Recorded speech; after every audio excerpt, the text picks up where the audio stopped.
അങ്ങനെ 2026 വന്നപ്പോൾ മുതൽ വിചാരിക്കുന്നതാണ് ഞങ്ങളെല്ലാ കൊല്ലം എഴുതുന്നത് പോലെ റെസല്യൂഷൻ. പണ്ടൊക്കെ ഞാൻ എൻ്റെ വീടിൻ്റെ ബാക്ക് വശത്തായിരുന്നു എഴുതിയിടൽ. ഇതൊക്കെ ഇപ്പോഴാണ് പേപ്പറിൽ നല്ല ഡെക്കറേഷനൊക്കെ ചെയ്ത്, അതും ഞാൻ ഒറ്റയ്ക്ക് എഴുതിയപ്പോൾ ഞാൻ അവനെ നീലിനെ കൊണ്ട് എഴുതിപ്പിക്കും, ബാലിനെ കൊണ്ട് എഴുതിപ്പിക്കും. എന്നിട്ട് കാര്യമായി എഴുതി ഒട്ടിച്ച് വെക്കലാണ്. അതാകുമ്പോൾ അങ്ങോട്ടും ഇങ്ങോട്ടും പോകുന്ന വഴിക്കൊക്കെ കാണാമല്ലോ.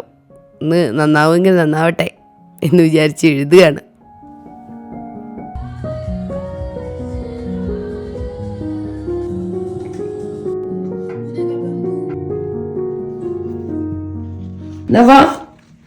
നമുക്ക് ചെയ്യാം. നമ്മുടെ 2025 ഇറക്കിയിട്ട് 2026 കഴിഞ്ഞു. അതായിരുന്നു ഞങ്ങളുടെ 2025 റെസല്യൂഷൻസ്. ഇനി 2026